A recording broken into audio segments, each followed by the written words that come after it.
All right, I'm excited for this next episode to come out. It's going to be with Shania Moore. She's a Midwest girl. Um, has an amazing backstory of just overcoming addiction and all the things that she is and who she is and how just her personality and the way that her mind works and how she wants, no matter what she's doing, she's going to absolutely go all in and work as hard as she can to succeed and be the best. But inside of this story is also just overcoming struggles and overcoming just the dealing with just life and her life took her into a path of drug addiction, and she's going to give you a powerful story of just how it affected her, her family, friends network, and then what that looked like as she started to come out of that. So hope you're excited with it. Make sure you share this with your friends, especially someone who's struggling with addiction. This is a great second chance episode. It's made for this podcast, and it's all about giving us and finding those second chances that we need to help us continue with their life. All right, let me know what you think. All right, folks, up next, this is going to be a good one. I'm excited. We just connected on social media, just had a really good warm-up conversation, and feel like I've just connected with her over years now in a short amount of time, just joking about a little bit of childhood stuff that we was picking about. But Shania Moore is up next on the Second Chance podcast. If you're not following her on social media, make sure you do. We'll go over those in a second. And I've been watching and consuming her content since she and I connected. And she just has a powerful story of just kind of going through her own struggles and some overcoming some negative drama in her life that she's going to tell us about today. But I always, and when I don't know you as well as I know some of my guests, you told me you're from Iowa, and tonight you're with Jeff Robertson on the Second Chance podcast. So how in the world did Shania Moore get from Iowa to where she's at now? Yeah, of course. Well, thank you so much, Jeff. So yeah, funny story about where I grew up. I guess it's not really funny, but just something I like to say about where I grew up is a town called Baxter, Iowa. People ask you where you're from, and I just say Des Moines because it's the big city, right? But the real roots is a town of 1,000 people. I think it's 1,000 now. When I was there, it was less than 1,000. There was 25 kids in my graduating class. And, that's just a challenge in itself as growing up in a small town. But it's something I really enjoyed. If I were to have kids someday, I would definitely want them to grow up the same way that I did, just a really close-knit community. And so now I live in Dallas, Texas. Yeah. And you're not as old as some as me, right? So you're still getting there, but was it a career decision that took you over to Dallas, or what did that look like? Yeah, or, so sometimes we're chasing love too, Shania. So. Well, I did find the love before I went, actually, so I got really lucky there. But yeah, I'm 27 right now. And so, a lot of life changes have happened between then and now. I lived in Texas for about a year and a half. But really what led to the decision to want to move, ultimately, the big thing was a desire for financial freedom. Yeah. And that was the big thing. I went to a Tony Robbins conference, and it really inspired me to look into other things rather than just being a W-2 employee my whole life. And so the idea of financial freedom, you're digging all these different ways that you can achieve that. And my view on it was to invest in apartment buildings.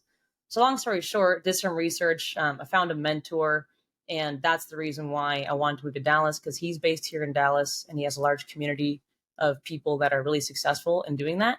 And so it was really important to me and my wife to get around people that are doing the same thing, because, there's power in proximity. Yeah. Yeah, no, I agree with that. So that was just a direct shot from small town USA to Dallas then. No stops in between? Well, I did live in Des Moines for a couple years. Yeah. Before really all that, most of my time doing W-2 has been in sales, and that's what I was doing before I decided to make the move. I'm still doing sales, and I enjoy it. It's a fun thing. But, there's other things going on in the background. Yeah, I mean, I think you're selling for yourself now too, right? Yeah, working on it. Yeah. Really, I am selling myself, actually. Yeah. Even if it's not any transactional things going on, I'm always, selling myself to people online and just trying to attract people that are like-minded. So I'm like you. So I was in a larger small town, right? So our high school, we had It was easily probably 2,000 kids in it. But it was one that served our entire county, and where I'm from, it was the seventh largest county land wise, not necessarily population, right? So I lived in that small town you're talking about, and like when you start, what was that realization moment that you were looking for something more than what you were finding there? Or what was kind of that light bulb moment when you was like, you know what, I don't want to be here doing this forever.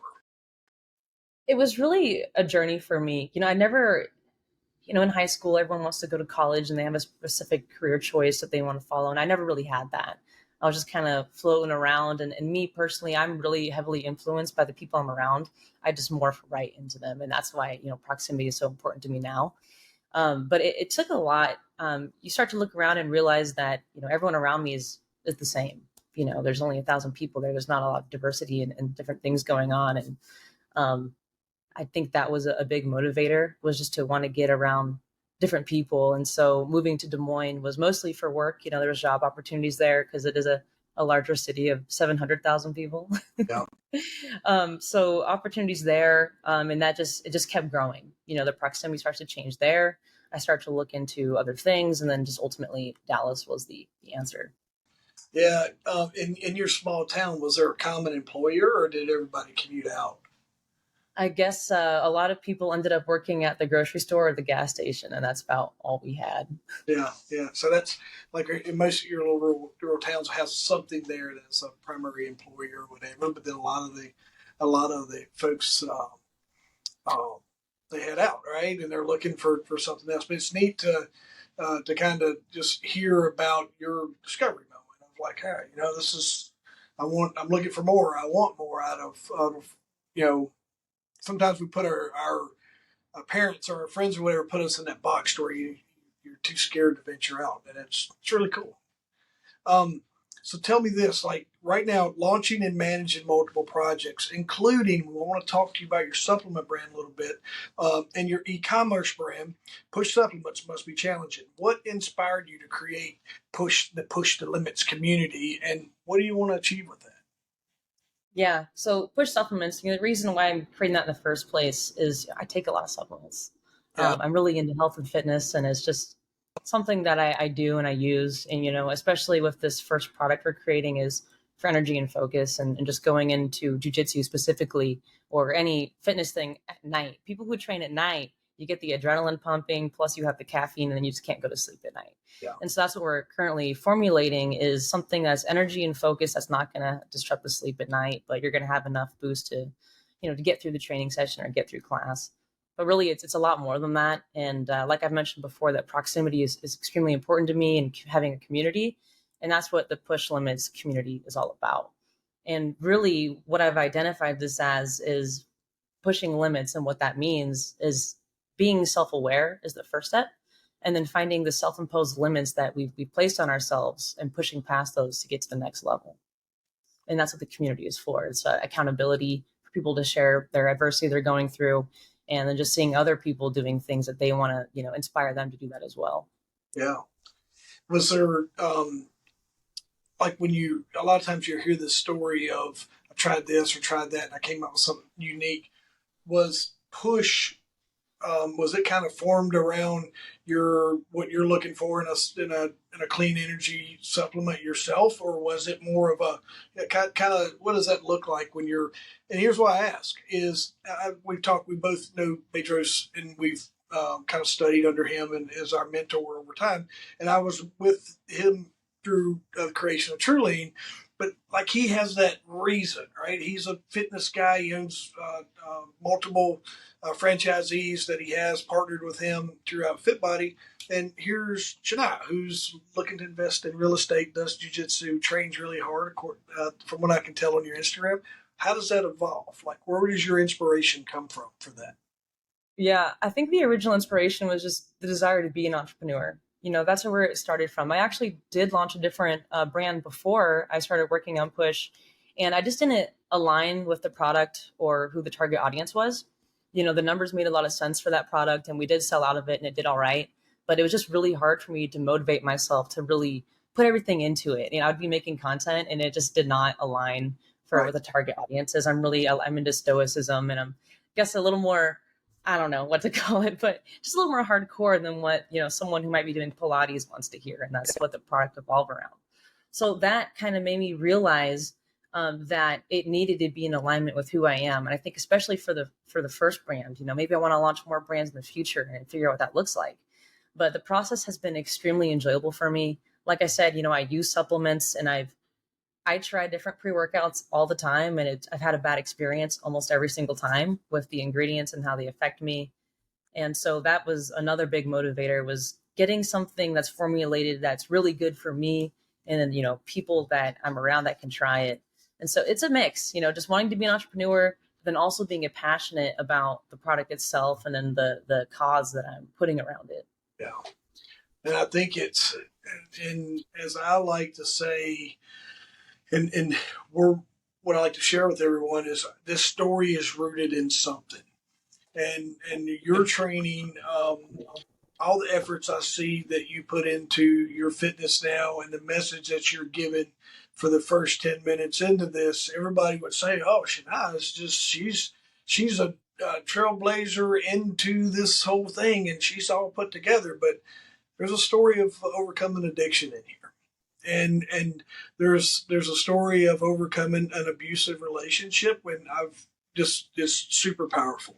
And that leans into this story of kind of what I'd love for everyone to hear. That's not this lady that's talking to us, not exactly perfect, and that's not put together. And behind us is this amazing story that where you kicked a lot of butt and overcome a lot of things. But what were some of the pivotal moments or turning points during that time, and how we kind of got there, and then through your recovery, Shania, that just helped you stay on track? Yeah, and for just a little background clarity, I'm really open about sharing this. And, as I'm creating the Push community, this is, my background and something that's part of me and created who I am. And I haven't shared a lot about it before online. And I recently started to, and people are coming up to me and they just had no idea. And they're just sharing their gratitude for me sharing that, because it's inspiring to them. And sometimes, I'll post something about it and they're so proud of me, but I'm like, hey, but be proud of yourself. That's the point and the reason why I'm sharing this. And so around the time I was graduating high school, I was 18 in 2015 is when this all started to go down. If you look at how I was raised, my background, you would have no idea that I would have led to having a drug addiction, and an addiction to meth at that. Something really serious and pretty severe. It ruins a lot of lives and a lot of relationships. I had a really good upbringing, in my opinion. My parents are together. They didn't have any issues around. I did really good in school. I was homecoming queen, actually. I was out and gay in high school and homecoming in my small town. So that was really cool. But anyways, a really great upbringing. But what happened is, I think it has to do a lot with, an addictive personality. And I started to get around people, and specifically the person I was in a relationship with. I just was maybe at first obsessed with that person and just wanting to be around her all the time. And she just happened to be addicted to drugs. And so those are the people I started spending all of my time with. And I was around it for a long time, maybe 8 months before I actually started using. And what happened was it became normalized. It wasn't so scary. Everyone was doing it. And then eventually I started doing it too. And it came on really fast. I was homeless by choice. I was tired of sneaking home at 4 a.m. because I wasn't eating, I wasn't sleeping. I'd lost 30 pounds in 3 months. I think I was 98 pounds at my lowest. And so just a huge change. And, I hurt a lot of people in the process. And that's just something I'm still overcoming it. Different things still trigger you and make you think about it. But that was how severe it was. Something I like to tell people, just to kind of put into perspective, a big lighter, and you shake it, you can hear the liquid in it. I was going using a whole lighter a day smoking. And was your community, because I'll tell you what, I did drug work, and I don't know whether you've learned that about me or not, but from 99-ish 2000 ish up to 2007, I worked on task force at DEA, and I can tell you at about that 2005 3, 4-ish, maybe 4, 5-ish. I'd have to really talk to the guys. Some of the dates escape me, but we started working a lot of direct communities that sounds like it was producing kids along your side where it was not a lot to do, and meth came into the community and it became the thing to do. And next thing you know, the community who thought meth was speeding them up, it slowed that community way down. How did this was meth more of an epidemic inside of your community, or was it just one? What did that look Yeah. like? So there's the town next to Baxter is called Newton. I can't remember what the population is. There's a few thousand people there. It's a bigger town. They have a Walmart. They called it the meth capital of the world. Was what everyone said. That's what the community was like, and it was really weird because you would be next to some really nice houses and really nice communities, but you have no idea that the house next door is it's a drug house, and Yeah. there's people there, selling drugs, doing drugs, and so that's what it seemed like has happened. I don't know what it's like anymore, but I can't imagine that it's changed much. Were you guys buying off the street, or were y'all cooking your own? Some people were cooking it, mostly just buying it. For some reason, I wanted to be a dealer, so I was entrepreneur. I had the entrepreneur mindset then. Obviously, it didn't work out. Um, Retirement. We used to say a drug dealer is a lucrative career, but the retirement plan sucks. You're either okay, gonna go to jail or you're gonna die. Right? It's one or the other. You're either gonna go to jail or you're gonna die. But exactly. That's happened to a lot of people I know. They're either dead or in jail. don't steal away. And you'll hear some guests coming up over time that I've been working with.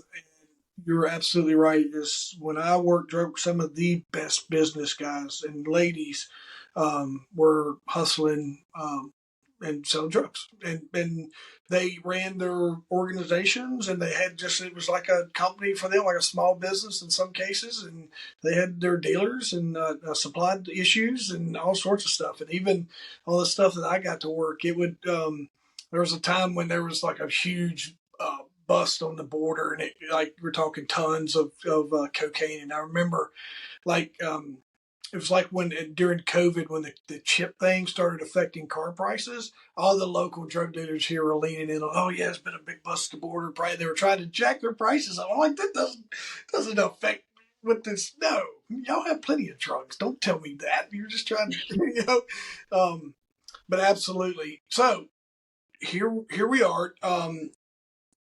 You're addicted. At how's this affecting your mom and dad? Yeah, that's honestly a hard thing to think about. Yeah. I was just gone. I literally disappeared from everything and everyone. I used to be active on social media back then. It was a big thing. I was just gone. Like nobody knew what happened. Yeah. And my mom and I kind of had a hard relationship in the beginning. I was a really tough teenager. I wouldn't wish myself on any parent. So there's that. I know I was difficult and hot headed, and she was also difficult and hot headed. But their love was really unconditional the whole entire time. They were maybe too supportive. It might have been to the point where it was supporting me and my addiction. But I can't tell you or tell anyone or tell them how they should have done it. Because for me and the person that I am, you cannot tell me anything because I'm going to do the opposite. I was pretty rebellious. And so it was really hard on them. It was really straining. But when I came back from it and I was clean, I moved back in and they were just overjoyed. My dad was the happiest I'd ever seen him. I can only imagine. It's same similar things in working on the outskirts and dealing with my own stuff. I didn't never was into drugs, but like I drank too much, and all the things that just doing police work sometimes brought the folks around me. I drink. We all drink together, right? And it led to some negative interactions for myself as well. And but I can't agree with you more when it comes to back on the job of there was a particular case where we had gone into this community and they were just getting inundated and it was starting to really affect the local economy because they were doing drugs and not working. So we were just there kind of a local impact and we're just grabbing, but we're just getting the bad guys, right? And um, we had done this operation and I'd gotten to do a lot of the undercover work. So I ended up on a stand during a lot of the people's bond hearings while they are getting bond. And I just like, I served as a constant reminder for me is I got into police work to help people, right? And I have always enjoyed helping people. You get caught up in the drama, but I remember like there was this girl and she had been adopted by her grandparents, and her grandparents that came in and they are we're talking canes and walkers. Like they're getting through the door, we're holding doors, but they were going to put their house up to bond her out, right? And I'm sitting on the stand. I'm like, I can tell you all right now, if my mom and dad, or I don't know my dad, I said, if my mom was sitting in that room, she'd be bonding her little boy out too, right? Same thing for your folks is that compassion. And the judge, like everybody did their thing. So he turns and looks at me and he goes, everybody's had an opinion on this. He said, what would you like to see happen? And I said, what scares me is if that little girl gets out, she's going to use again. Y'all are going to violate her and you're going to try to take her grandparents' house and they ain't got a lot. And the judge is like, we're going to hold her without bond. It's one of my proud, even because I hate putting people in jail. Sometimes it's not my jail, right? It sounds like it'd be really cool, but like, it was one of my prouder moments of I felt like I was a better protector that day for that grandparents than, and the girl told me later, she's like, you was absolutely right. I just wanted to get outside and go use, right? Um, so yeah, I can. And one of my other friends summed up kind of like what you said, should I? He had said, he goes, I had good folks. I just chose to be bad, Jeff. That's what he told me one time. So he's like, I just wanted to be bad. So this is in 2015. We're talking, you have set the world on fire since then. At what point in time, where does this realization of, wait a minute, this is more of a problem. This is not like fun. Where's your light bulb moment that says, hey, I shouldn't be doing meth anymore? I think it was happening the whole entire time.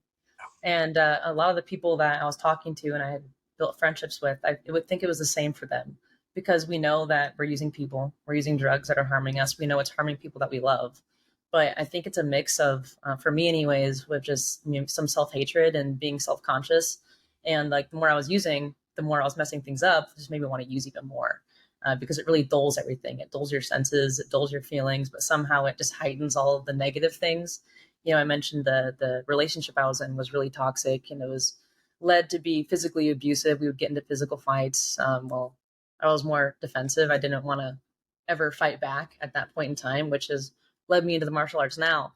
But I think, So not only is this all right, so we're addicted, working through that phase of your life. Is the girl that introduced you to methamphetamines the same abusive girlfriend at this time, or we got yeah, same? We're coming from the same party.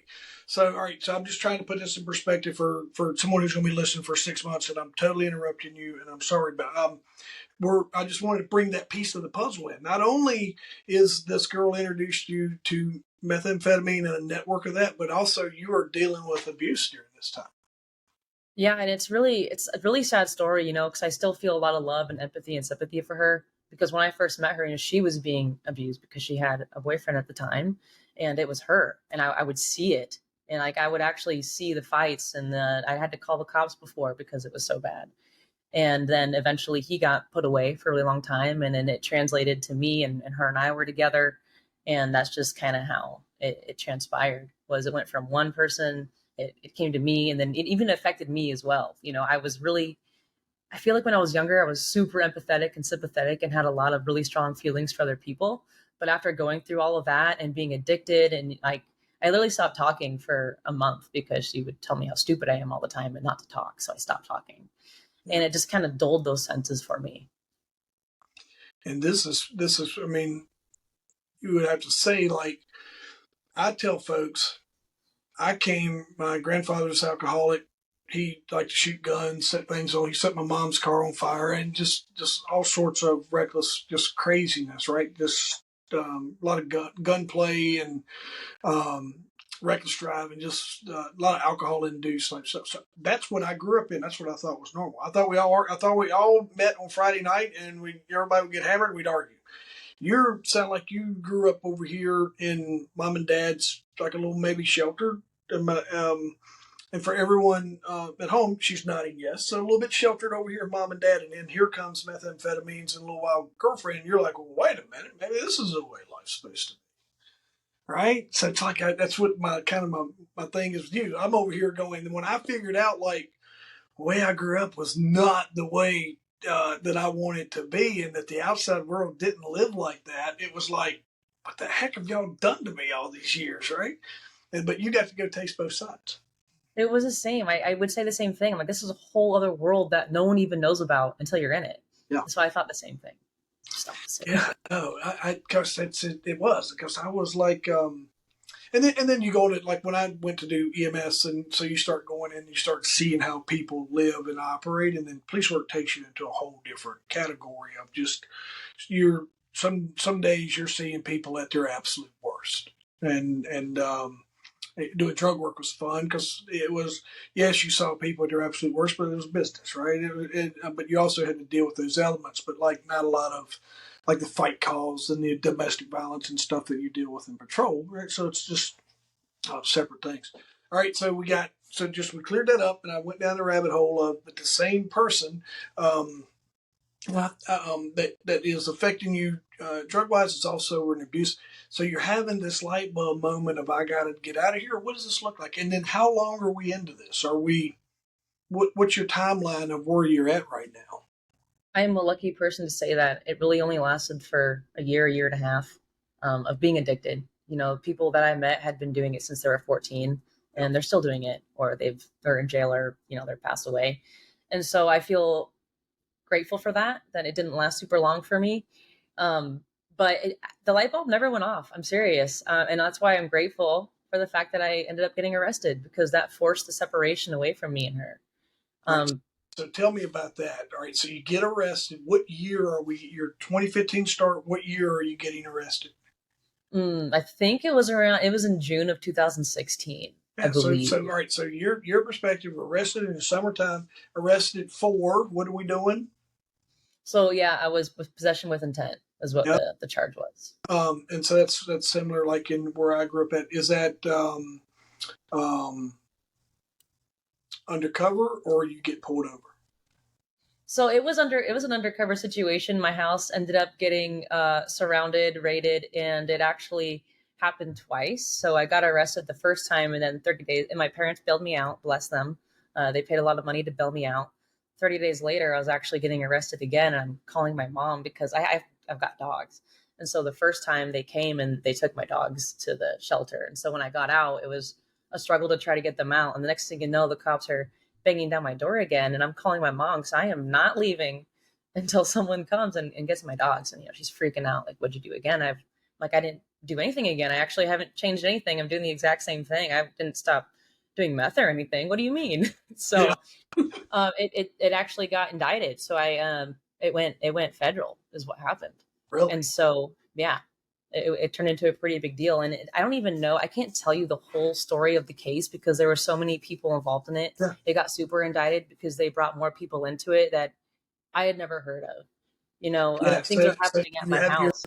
You in somewhere along the lines, you're probably in your local community. You're probably a kingpin, right? When you look at where you are, because you're a distributor to folks under you, so you have that little bit element there. But then all the key people that were selling to you, you had someone, they had someone, and it just keeps backing up. And that's why I was asking if you guys were making it or not, because then you guys are we talking crystal or are we talking more of a mineral meth? That's what I kind of called it back in the day. Mineral meth was colorful. They were putting horse mineral and like cal salt block. I can't remember the name. Calcium chloride. Yeah. They were putting in it for color, and people. It was, I think the horse mineral and some of the other stuff was screwing people up worse than the actual methamphetamines, right? Yeah, or they go try to get anhydrous and their hands are burned and things like that happen. But I didn't even have an operation going at that point in time. Like I had tried to a little bit and I wanted to be the person making all the moves. Yeah. But when things were actually going down, I was just using. I was just hanging out, doing drugs. There was people in and out my house. Things were just chaotic. And I was, not that I was a victim. I wasn't a victim at all because I put myself in the situation. I just don't believe in the victim mentality at this point. Yeah. But I was just existing, and it's where I wanted to be, and everything just blew up. Cops were banging down the door, but it just led to good things. I'm glad it happened, honestly. Yeah. Yeah, I think I think it set you on a path. So, all right, so we're indicted, federal. And then your case is disposed of probably about 17, 18? Yeah, we were on a pretrial for a year, right? Which was still not changing anything. I didn't change anything. And so You're on federal probation. You're on pretrial release right now, right? yeah. Getting P tested. Hmm. Are you violating? No, I figured out how to pass them. That's what I figured. We do smoking on the way to the P test, Yep. drop clean. But after the sentencing happened, like they changed it. Like if if the urine was too diluted and things like that, which I wasn't using at that point anymore anyways. But yeah, completely figured out how to work the system, was still messing around, didn't really get the act together. I'm trying to remember the timeline exactly, but got arrested for probation violation. So 3 arrests happened. And then the probation violation, my ex and I were actually on the way to our appointment. We had them together for some reason. And my mom freaked out because she knew that the person I was with was a really big influence on me. Yeah. And so the fact that we were doing the PO in like a group setting was really inappropriate. But we were on the way to an appointment once and we got into some argument and she kicked me out of my mom's truck and she drove to Des Moines and did the appointment. And next thing I know, we're both getting arrested the next time we went to another appointment. Yeah. And that's when the forced separation happened because she had different criminal charges. And so she couldn't get out. Another situation for me that I'm lucky that I have the family that I have. I've never been in trouble before, so they let me out with an ankle monitor. Yeah. Yeah. And I think you're leaning in the part that I hope people are hearing is that, and I say this and it's nothing I came up with, but you're always going to be a product of the 5 people that you let in your life.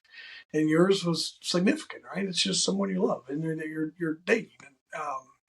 And then that network that comes with that. And here we are. Man, this is really cool. Sorry. So, PWID is what we called it here, possession with intent.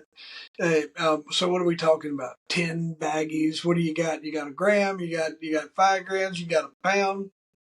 I don't remember. It was like an ounce or something like that, or a couple ounces. Yeah, because if I remember, if this is totally, I'm dated on some of my stuff, but like methamphetamine and crack would fall under the same kind of guidelines weight wise. So 5 grams, 5 to 10 grams was an enhancement. And then when you start, I think there was some of them that was anything above 10 or 20, it was. So those are just how the federal statutes worked as far as that. And then you got your probably a conspiracy charge on top of that. And then you got your possession with intent, ever how many counts that someone had bought from you or not bought from you or you've been named, right? And then the part that a lot of folks don't know is we figure in a conspiracy is everybody's responsible for all the weight.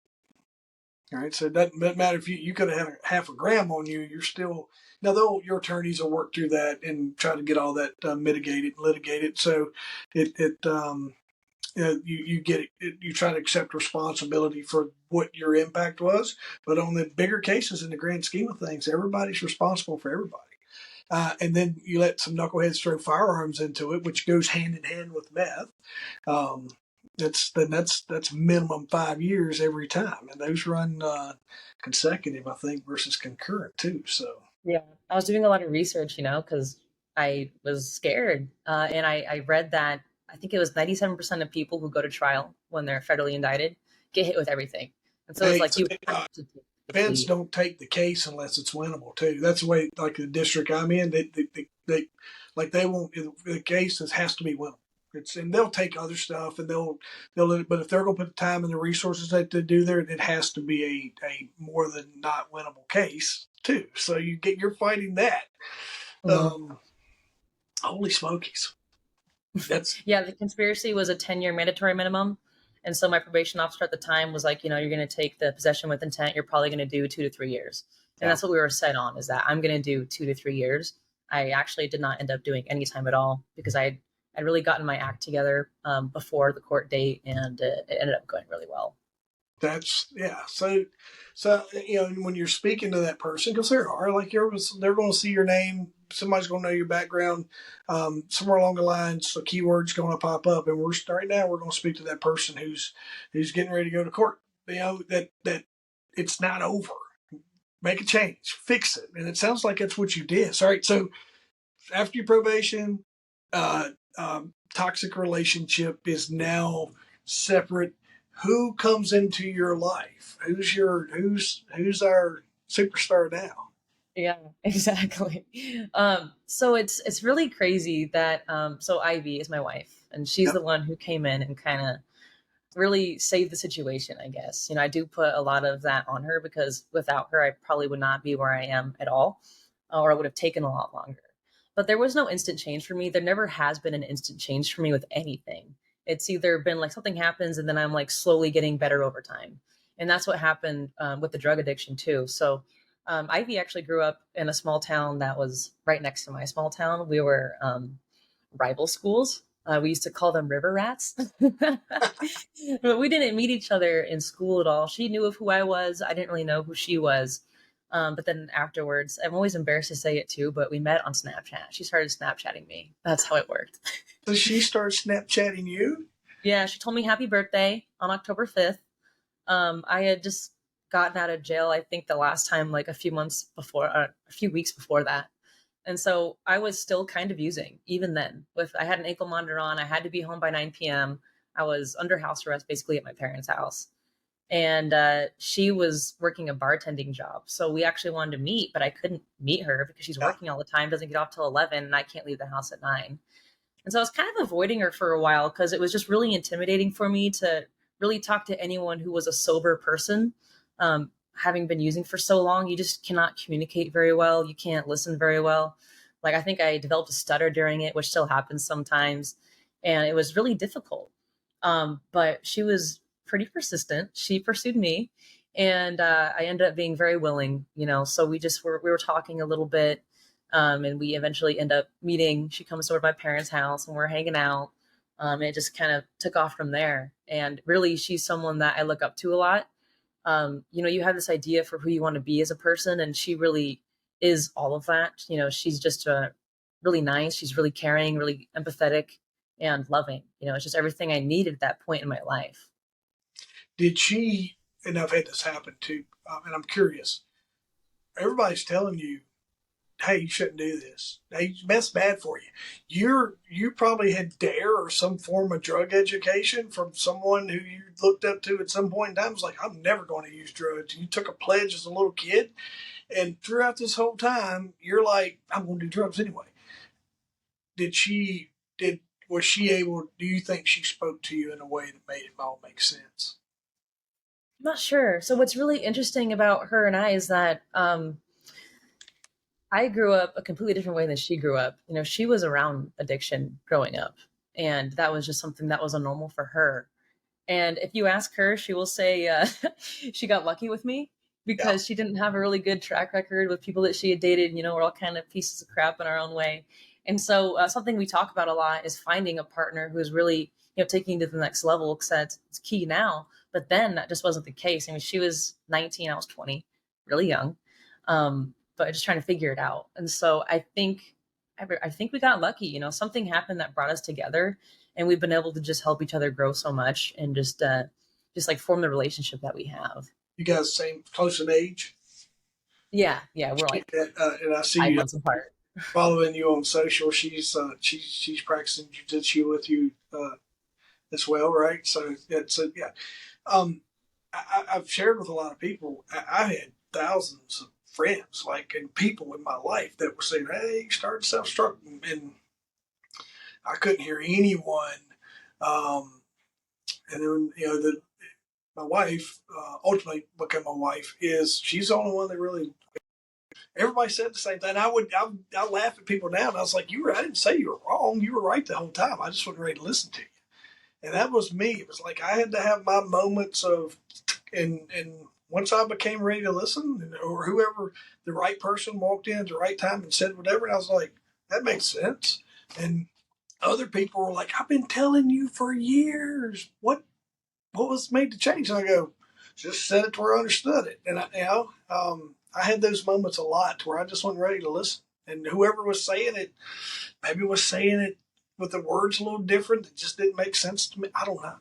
But And it's who you are as a person too. I think that's something that we can all develop over time, is just putting yourself in the position of a student forever. There's something you can learn from every situation and every person, whether you agree with it or not.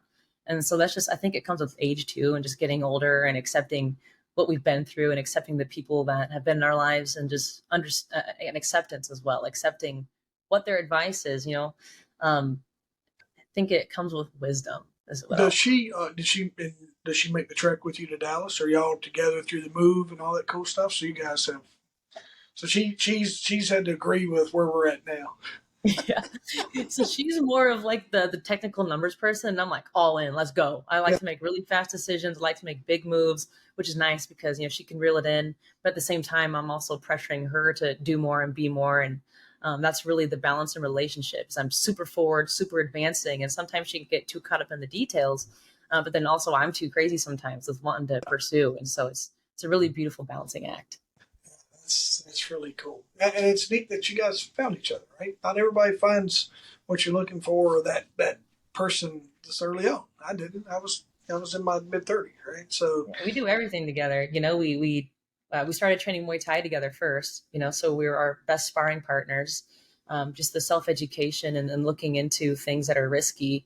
Now it's jujitsu. Like, we live together, we work together, and not a lot of people have that. And that's just something I hope that everyone can find someday as a partner that can really build them up in the same way that Ivy does for me. you were born with this entrepreneurial spirit that you wanted to pursue, and you know that there's something out there that you're looking for. And I think the thing with entrepreneurship is sometimes we never find that. We're just constantly in that pursuit. But along with that, and something I like to point out in the Second Chance podcast, is just the adversity that gets us here. Is everything, all this, like I preach, just failure, failure, failure, and next thing you know, you found that success, or you're using those all that adversity that just has defined and kind of molded you into the conversation that we've had for the last 40 minutes, right? But um, you're dealing with a brand new challenge, and with your mother's cancer diagnosis, totally different perspective. It's not centered on Shania, and it's an outside factor. And one thing we know about outside factors is it's hard to control those. We can't control those. And how does working with that now, along with everything else that you've come from and where you're headed, how does this all kind of fuel your personal growth and success? Yeah. So her diagnosis actually came up around the time that we were going to be moving to Texas. And so that was a really hard decision. We actually had to say goodbye to her in the hospital because she had some complications with a procedure she just went through. And so she was in severe pain in the hospital, and I was moving the next day. And so it was really difficult to have to go to the hospital and say bye to my mom. But the whole point and goal in moving was to, be in proximity, right? And to chase my goals. That was the whole point in moving. And so, if anything, her cancer diagnosis has fueled everything. I think that was one thing I've actually struggled with, was not having enough urgency, because I am just so certain and positive on the outcome. Like, I know I'm going to get where I want to be. I know it. And sometimes I can be kind of lazy and just kind of just take it day by day, which is still something that's important to me. I don't want to rush anything, and I want to enjoy the process. But with her treatment, it's like a mix of acceptance, but also taking extreme ownership. There is something that can be done about it if you have the financial means to cover things like that. And so that's a huge motivator for me, to become financially wealthy and be able to support her in her treatments. But also, I want to buy a house in Iowa so I can go split my time between here and there and just spend more time with her. So that it's been challenging. I mean, she's going through treatment right now, and I'm not there, so it's really hard. I don't really see what she looks like. She's lost a ton of weight. She doesn't have any hair right now. I sent her a push supplements hat that she's been wearing, so I love that. But it is really hard. But that's why I'm grateful for the things that I've been through, because I've been through really hard stuff. And I continue to put myself through hard stuff because it's inevitable that adversity is going to come. For me, I put myself in a situation. You can say the drug addiction was my fault. That's fine. I accept it. Any bad decisions, that's all on me because I had the control over it. But with the outside things, like, a cancer diagnosis, or, someone gets into a car accident, there's no control over that. And that's what it's really all about. That's what life is. And the only things we do have control of are our thoughts, choices, and actions. We get to choose how we react to things like that. And if you're not going through adversity, if you've never gone through anything hard, it's going to hit you. And it's probably, it would be show stopping. I wouldn't be working on my business. I wouldn't be going to jujitsu. I'd probably be laying in bed depressed all day if it was the old me. But since I've gone through so much and I've become a lot more self-aware, it's easier to take on those things and just use it as fuel to get closer to the things that I'm trying to achieve. Yeah. Yeah. You spoke to a lot of people there, because I think everybody has that woe is me moment, and they try to stop there. And next thing for some folks, 5 days has gone by and they haven't stepped out to see the sun, and they haven't, the depression, all these things come in, and what they don't realize, like, it's tomorrow's a new day. Keep getting up and going and doing and making a difference in your life, and just impacting in whatever way you can until you don't wake up no more. It doesn't matter. Like in your you went to jail and drugs and all the things, and addiction and abusive relationships and all those things, and you figured out. I did this drill when I would coach at the gym. Depending on the size of the class, I would say, "All right, everybody go grab a kettlebell." And like during the warm up, I'd be like, "Everybody have a kettlebell. Hold your kettlebell." And I'm like, "All right, jumping jacks." I'm like, and they'd set their kettlebell. Like, no, hold your kettlebell. So 45 minutes. They had to do the whole circuit, carry that extra kettlebell. And I would always program 2 kettlebell-ish exercises in there, like maybe some a curl that they could do kettlebell curls with, or just some high pulls or something like that. And the ones that figured it out, they would start using the kettlebell during the workout. So when you got to the station, instead of trying to find dumbbells or whatever, I'd see them over there moving their kettlebell, doing the move, shoulder work, whatever. And that was the message: is you're going to have to carry that heavy weight. All right, use it to your advantage. Use it if you're going to carry that burden. Use it to your advantage, and then I think there's such value in what you're saying there. I think it starts to become something people get obsessed with too. For me, anyways, I like doing hard things now. Yeah. It's just I feel like I'm training all the time, just for life. Like, really, the purpose is that I've dedicated myself to continuing to improve forever, and that's just what my purpose and my goal is, and I can fulfill myself that way. But like last year, we did Bedros' challenge, the marathon. We went couch to marathon in actually 5 weeks, because the day we were supposed to run 22 miles and the next week was the marathon. I just was so over it. I'm like, no, we are running the marathon right now. We're getting this over with.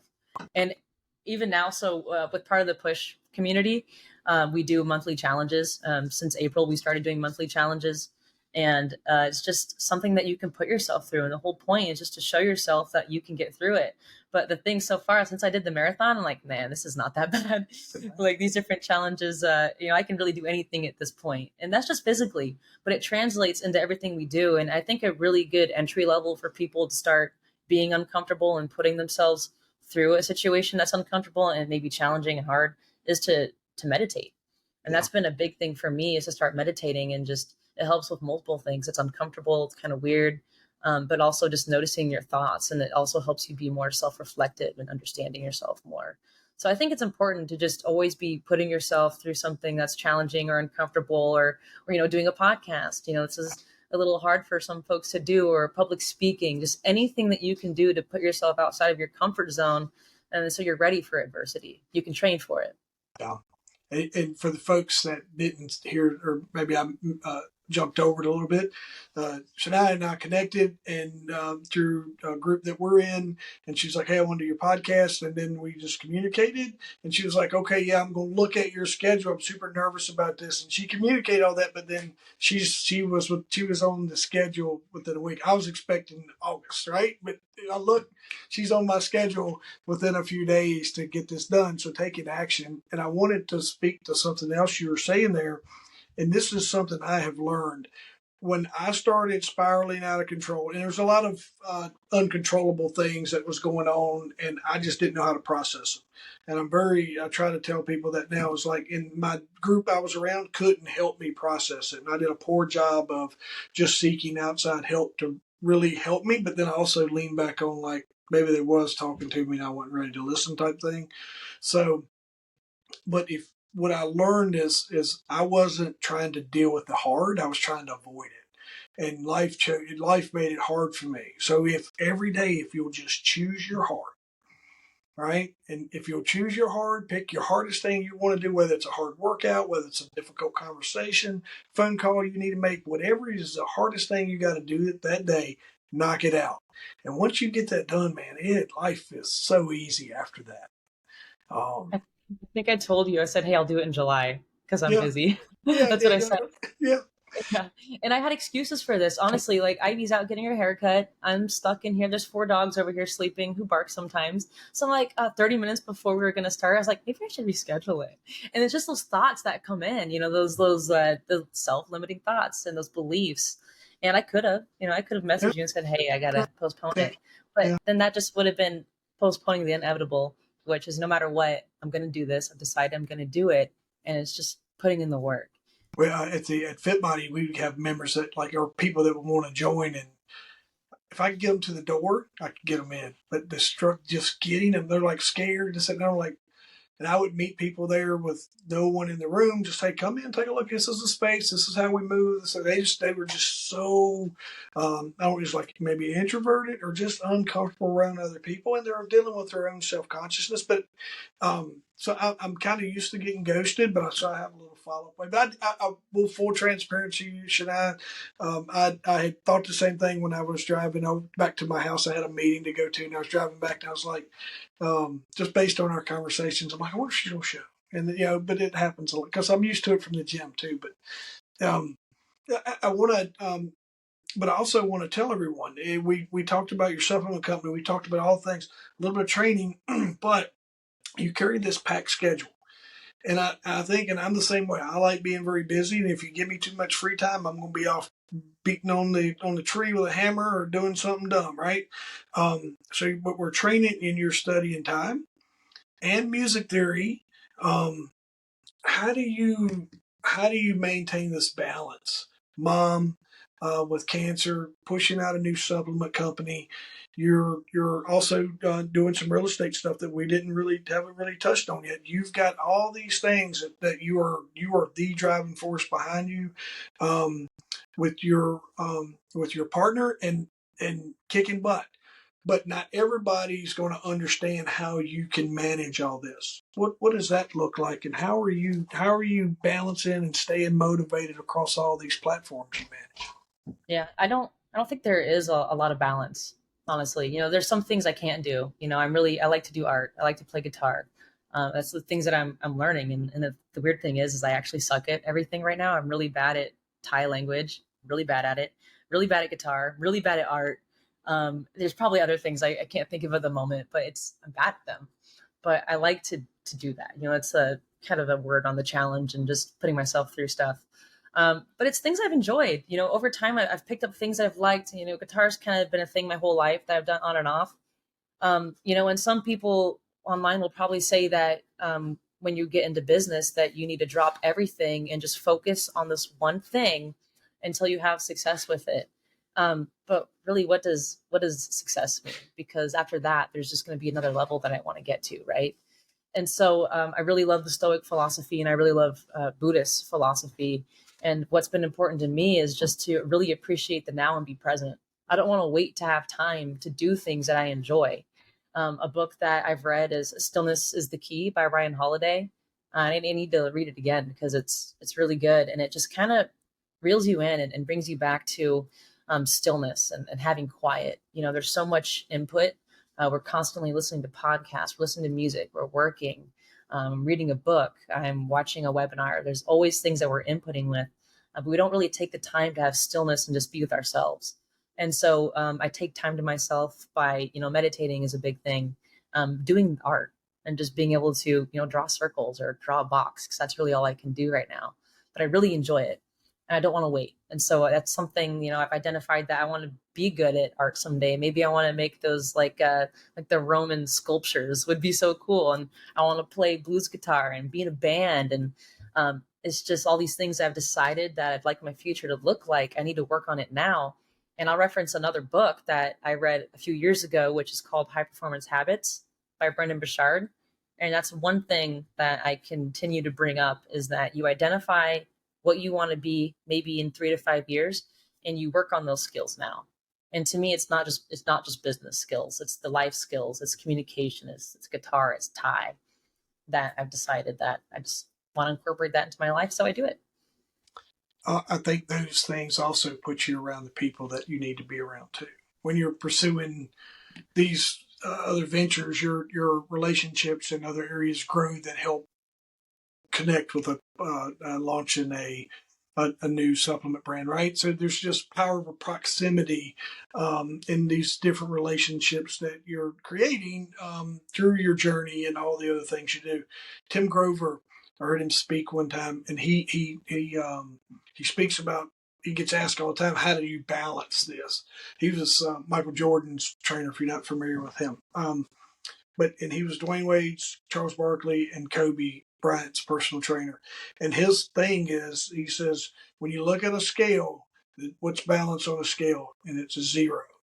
And he says, nobody wants to be a zero. He said, you're either going to be over here or you're going to be over there. He said, there's no balance. But in his thing, they talked a lot about was when you're over here, be there. When you're at home, be home. When you're meditating, when you're doing these things, be in your power of now. The stuff that you were talking about. Another good book was The Power of Now by Eckhart Tolle. And I spent some time with that. And I think we're finding some common denominators here to why you're like, hey, I just want to talk to this guy because Ryan Holiday, and I follow his daily stoicism. I read it every day and generally create some type of content around it or whatever too. And then just really, if you coach athletics, and if my mom's there, she's like got her phone up, and when the kids are doing whatever, if the kids are walking by, she's filming. And I ask her, I'm like, "What? How often do you go back and watch those tapes or those videos?" She goes, "I got them when I want to." And I was like, "Why don't you just be here with us, be in the moment with us, and just take in all you can?" And if and so me and a couple of coaches started this thing where if their kids on the field or my kids and I'll video take pictures and I'll text it to them, and then they return the favor to me. And he's like, I'm glad we did this because now I get to watch my kid play without feel like I got to record every memory. So just that power of now is that's big. I can't emphasize that enough. It's just you want to be in the moment so deep that you feel the moment. And I did some content on that a while back about just being present, being in the moment. Yeah, Um, definitely. we're coming up on that hour, and I'm just guarding time here. But I think we've done enough here to where our listeners are going to get to know you better as an entrepreneur, as someone who's launching this amazing brand. I hope at some point in time I can come in and just speak to your group inside of them on just my story and some of the stuff that I've got to do there. And I think this has been very good. It is exactly what second chances are all about.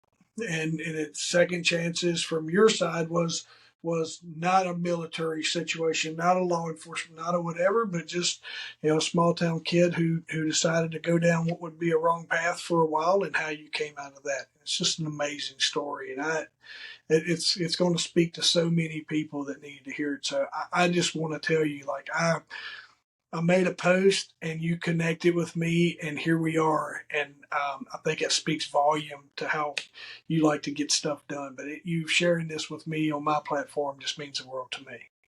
Yeah. Well, thank you so much, Jeff. It means a lot that you've, given me this platform to share my story. And that's the thing. I think it's really hard to speak to people and say, oh, well, if I can do it, that means you can do it, because just we all have these different circumstances and things. But, hopefully there's someone, and I know there's people out there that have gone through what I've gone through, and, be able to reach them and just show them that they have that power to reverse it and turn it into power instead of letting it eat you alive.